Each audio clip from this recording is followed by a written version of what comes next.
Loose head prop. Number 1. Let's start with the big unit who kicks things off, literally the loose head prop. Rocking the number 1 jersey, this guy is the first one to get his face shoved into a scrum and somehow loves it. He lines up on the left side of the front row and gets called loose head because his head sits slightly free on the outside of the opposing tight head prop, while his opposite number gets squished between 2 people like a grilled cheese. Now, the loose head doesn't get many glory moments. You won't see this guy pulling off cheeky side steps or launching 50-meter kicks. Nah, this role is all about raw horsepower and stubbornness. When the scrum goes down, the loose head's job is to stay square, hold his ground, and shove like his life depends on it. That might sound simple, but it takes serious neck strength, balance, and technique honed over years of tough, gritty games. Outside the scrum, this guy's a bit of a wrecking ball. You'll spot him charging into defenders, clearing out rucks, and making tackles that rattle bones. He doesn't get much love from the fans, but the entire team worships him, because without that reliable rock at number 1, your whole scrum folds like a cheap lawn chair. He's basically the unsung hero of the engine room, doing all the ugly work so everyone else can look good. Hooker. Number 2. Now we slide into the middle of the front row with the hooker, wearing number 2 and doing about 12 different jobs at once. First off, in the scrum, the hooker is the one actually hooking the ball back with their foot when it's fed in. That's not just a quirky old school job title, it's an actual job, and if they mess it up, the whole scrum turns into a wrestling match with no ball. But wait, there's more. Hookers are also the designated throwers during lineouts. That means while everyone else is lining up and getting ready to launch into the air, the hooker's standing on the sideline trying to throw a perfect spiral to a teammate getting lifted 6 feet into the air. This is an important task because one bad throw and the ball's going the other way. On top of that, hookers are absolute animals around the field. They crash into tackles, hit rucks with no fear, and keep going even when their lungs are on fire. They're tough, scrappy, and rarely back down from a scrap. Many of them are also vocal leaders, kind of like the quarterback of the forward pack, barking out instructions and keeping the tempo up. You need your hooker to be reliable, aggressive, and smart. They're the glue guy, tying the whole forward unit together. It's a role that demands precision and pain tolerance in equal measure. If there's one player who never has a clean jersey by the end of the game, it's the hooker. Tight head prop. Number 3. Now we get to the other side of the front row where the chaos hits a new level. Say hello to the tight head prop wearing number 3 and probably icing their neck every night. This guy's head is wedged between the opposing loose head and hooker every time the scrum sets. Imagine getting caught in a vice grip with 800 kilos pushing against you. Yeah, that's his 9 to 5. The tight head's role is one of the most physically demanding jobs on the field. He's got to be absurdly strong because if he gets pushed back, the entire scrum can collapse. So he anchors the right side, absorbs all the pressure, and fights to keep things stable. You can think of him as the scrum's shock absorber, but angrier. And just because he's vital in the scrum doesn't mean he gets to rest during open play. Far from it. Tight heads are expected to carry the ball into heavy traffic, smash into rucks, and make tackles that leave bruises. When your team needs one brutal yard on the goal line, you call the tight head. He's basically your team's bouncer. No nonsense, no frills, just controlled aggression. And yet, despite doing some of the hardest graft on the pitch, tight heads rarely get the glory. But ask any coach and they'll tell you, if your tight head can't hold the scrum, forget about winning. He's the cornerstone, the enforcer, and the man who turns every scrum into a test of will. Lock numbers 4 and 5. Now we move behind the front row and look way up to meet the locks, also known as the skyscrapers of rugby. Numbered 4 and 5, these guys are usually the tallest players on the field, and their job is all about height, muscle, and grit. In the line out, they're the ones you see getting launched into the sky to catch the ball like some kind of flying giraffe. Timing, jumping, and soft hands are essential here. But locks aren't just about towering over everyone. They're serious workhorses. In the scrum, they pack right behind the props and push like mad to generate power. They're basically the pistons in the scrum engine, and without their drive, the whole thing just stalls. It's dirty, painful, and exhausting work, but they live for it. Around the pitch, locks are constantly involved. You'll see them carrying the ball into contact and dragging defenders behind them like a sled. You'll see them making dominant tackles, lifting teammates at lineouts, and hitting breakdowns like a train. They don't stop moving. Locks cover a lot of ground for guys that size, and their work rate often flies under the radar. They might not have flashy skills, but they've got an unmatched presence. You'll feel it when they hit a ruck or crash through a tackle. And let's be honest, a good lock sets the tone. Physically, they're the muscle in the machine, the players who make life miserable for the opposition minute after minute. blindside flanker, number 6. All right, now we're diving into the back row, and first up is the blindside flanker, wearing number 6. This player lines up on the side of the scrum closest to the touchline where there's less space. That's why it's called the blind side. But make no mistake, there's nothing quiet or sneaky about what this player does on the field. The blindside flanker is a straight up wrecking ball. Their main job is to tackle, smash into rucks, and make life miserable for the other team's forwards. You'll often find them chasing down fly halves, hunting ball carriers, and throwing their body into every collision. They're usually a bit bigger and stronger than their Openside teammate and are built to absorb hits and give them back twice as hard. And while they aren't always flashy, their impact is massive. If you're looking for someone to clean out a ruck or stop a rampaging forward in their tracks, the blindside's your person. But it's not just about brute force. These players also need good fitness and awareness because they're constantly shifting from defense to attack, whether it's supporting a break or shutting down a counterattack. The blindside flanker has to be ready for anything. In short, they're like bodyguards with a motor that never quits. They don't get the headlines, but ask any coach and they'll tell you how crucial the number 6 is to keeping everything glued together when things get messy out there. Openside flanker, number 7. Now flip the scrum and we've got the Openside flanker wearing the number 7 jersey. This is one of the most exciting and unpredictable roles on the field. Why? Because the Openside plays on the side of the scrum where there's more space. That means they have to be faster, sharper, and way more disruptive than most players. If the blindside flanker is the bouncer, the Openside is the pickpocket. They're always sniffing around the ball, waiting for the perfect moment to strike. You'll see them darting into breakdowns and trying to steal the ball before the other team can even think about protecting it.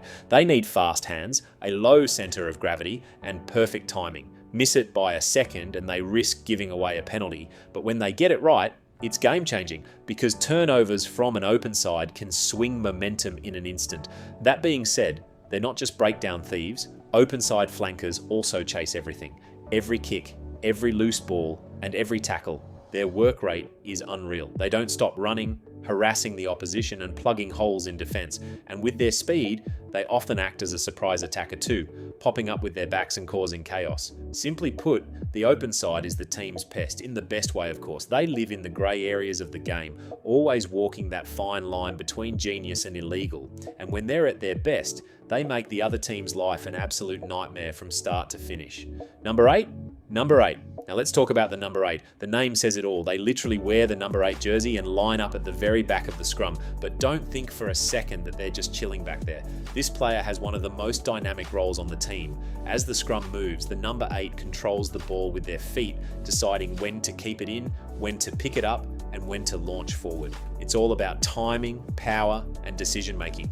Once the ball comes loose, the number 8 often becomes the first attacker. They pick up the ball and charge into the defense like a wrecking machine. But they're not just bruisers. These players have soft hands and good vision too. They link up with the backs and make quick passes or clever offloads to keep the attack flowing. So they need to think fast and move even faster.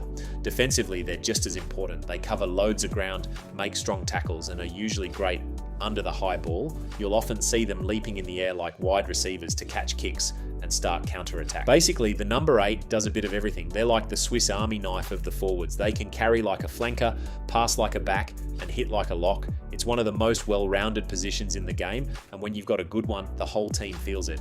Scrum half, number 9. Next up is the heartbeat of the team, the scrum half, who wears number 9.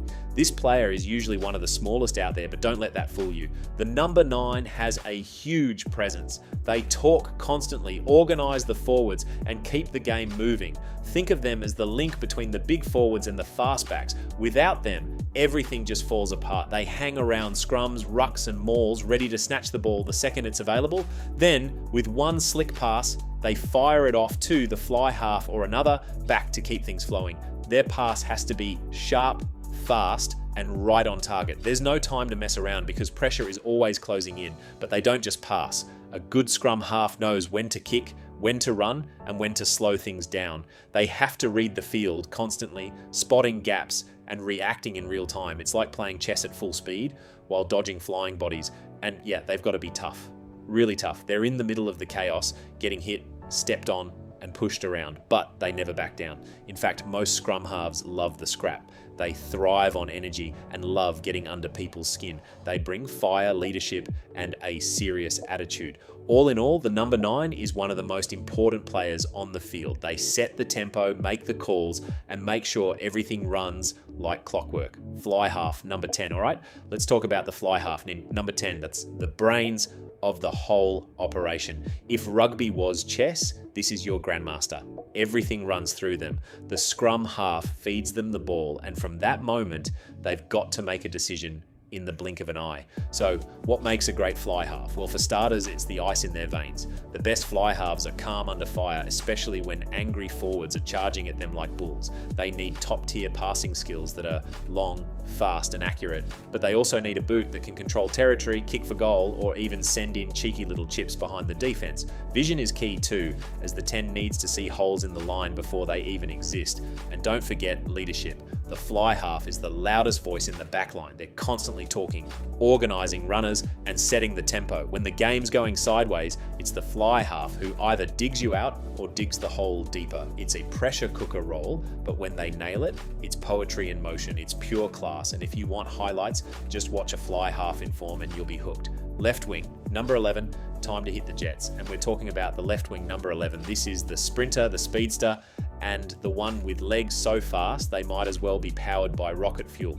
When the ball hits their hands and there's grass in front of them, it's go time. Their job is simple: finish, score tries, and look good doing it, but don't be fooled. Being a winger is more than just pace. It's about timing, awareness, and nerves of steel. Left wings need to know exactly when to stay wide and hug the touchline, or when to come inside looking for work. They've got to know when to pass, when to hold, and when to pin their ears back and gas it to the corner. Defensively, the winger is the last line before the try line. They've got to cover kicks, field bombs, and make try-saving tackles, often in one-on-one situations with no backup. One mistake, and it's 5 points the other way. And then there's the high ball. Wingers have to leap like NBA players to catch kicks under pressure. It's all about timing and bravery, and especially with defenders flying at you like heat-seeking missiles. Wingers are the entertainers. Call them the showstoppers if you wish. They might only touch the ball a few times per game, but when they do, it's electric. The crowd holds its breath every time they get a sniff of space, because something special might just be about to happen. Inside centre, number 12. Now let's shift to number 12, the inside centre, who's one of the most well-rounded roles in the game. If the fly half is the brain, then the inside centre is the heart. Tough, creative, and often seriously underrated. They're the perfect hybrid between a bruiser and a thinker. 1 minute they're bulldozing through defenders, the next they're throwing a slick offload to set up a try. A good inside centre has to be strong in contact. They often take the ball off the fly half and run into heavy traffic to suck in defenders. It's a dirty job, but someone's got to do it. That kind of physical play creates space out wide. It's like bait for the defense. But being a human wrecking ball isn't enough. 12s also need soft hands, great timing, and excellent communication. They link up with the 10 and the 13, making the whole backline tick. Defensively, the inside centre is a wall. They're positioned right in the middle of the field and have to read plays fast, stop breaks, and shut down the opposition's playmaker. Miss one tackle, and it could be lights out. But a rock-solid 12 will stop an attack dead in its tracks. And in some systems, the inside centre takes on a second playmaker role, almost like a backup fly half. That's a huge responsibility. But when it works, it gives the team endless attacking options. Basically, the inside centre does it all. Outside centre, number 13. Moving on to the outside centre, number 13. Now, if rugby had wide receivers, this would be them. The outside centre is built for danger. They operate in that sweet spot between the inside centre and the wingers, and their mission is simple: explode through gaps, link up play, and wreak havoc. These players thrive on space. Give a good 13.5 metre of daylight and they'll make it look like a canyon. Their footwork has to be razor sharp, with side steps, swerves, and changes in pace being all part of the arsenal. But don't get it twisted. They've got to be strong too, because it's not just a track meet. A great 13 can shrug off tacklers and still make a clean offload with defenders hanging off them. And then there's defense. Outside centres are key to holding the defensive line together. They have to read the opposition's attack, anticipate cutout passes, and shut things down before they break. It's like playing chess at full speed. One wrong step and the winger is isolated, one perfect read, and they're intercepting the ball for a coast-to-coast try.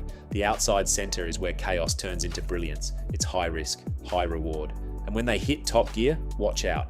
They're the ones you'll see on the highlight reels, stepping defenders into next week and lighting up the scoreboard. Right wing, number 14. Now let's talk about the number 14, the right wing. These are the finishers, the flyers, and the sprinters who eat up the sidelines and turn half chances into highlight reels. If rugby were a movie, the right wing would be the stuntman, speeding into frame, flipping past defenders, and diving over the line like it's all in a day's work. But being a winger isn't just about speed, though being fast enough to outrun a cheetah doesn't hurt. It's also about timing, awareness, and a terrifying level of calmness under pressure. On the attack, the right winger is expected to be the final piece of the puzzle. The ball travels through the hands of halfbacks, centres, maybe a forward or two, and then boom. If everything goes right, it lands in the winger's lap with just one job left: score the try. Whether it's burning the fullback on the outside, cutting in off the wing, or leaping over the corner flag with a defender hanging off their boot, the winger lives for those moments. Now here's the plot twist. They've also got to be defensive specialists. When the opposition goes wide, who's there on the edge to make that clutch one-on-one tackle? You guessed it. And if they miss it, well, so someone's probably under the posts doing a try celebration, and then there's the high ball. Modern rugby teams love to pepper the corners with contestable kicks, so wingers need to be aerial warriors too. If they can jump, catch, and stay in play, all while getting smashed mid-air, they're doing it right. Right wings also need great communication with their inside backs. They can't just hang out on the edge waiting for the ball. They're constantly adjusting their position, chasing kicks, covering for broken play, and sniffing out counter-attack chances. Simply put, a good right wing doesn't wait for the game to come to them. They go looking for it. Fullback, number 15. Now we arrive at the fullback, the number 15, the unsung hero, the calm in the chaos, the one person who stands at the back, surveys the battlefield and thinks, all right, what mess do I have to clean up now? Fullbacks are basically rugby's combination of a lifeguard and a fighter pilot. You need brains, bravery, and a set of skills sharp enough to slice through the most chaotic moments of a match. Let's start with their bread and butter, catching high balls. If the opposition sends up a towering kick into the sky, the fullback better be underneath it, eyes on the heavens, hands ready, knowing full well they're about to get hit like a freight train. It takes serious nerve to stand your ground like that, and even more to turn it into a counter-attack the second you land. Speaking of counter-attacks, that's where fullbacks shine. They don't just stop danger, they turn it into opportunity. Once they catch that ball, they're scanning for space, looking to link up with wingers, maybe sidestep a poor forward who's wandered too far out wide. And when they decide to run it, you better believe it's going to light up the crowd. But wait, there's more? Fullbacks also need a cannon of a boot. Sometimes the best play isn't running, it's clearing the danger, getting the ball 50 meters downfield, and giving your team time to reset. Tactical kicking is a huge part of their job, and a fullback who can drop the ball on a dime is worth their weight in gold. And let's not forget defense. When all else fails and the line breaks, the fullback is the last one standing. It's up to them to make that game-saving tackle, or at least force the attacker wide enough to give teammates a chance to recover. Bottom line, fullbacks do everything. Catch, kick, run, tackle, think fast, and act faster. They're the insurance policy every team needs, and when they get it right, they're pure poetry in motion. And that's every position in rugby union. If you enjoyed watching this video, click to subscribe, and we'll see you in the next one.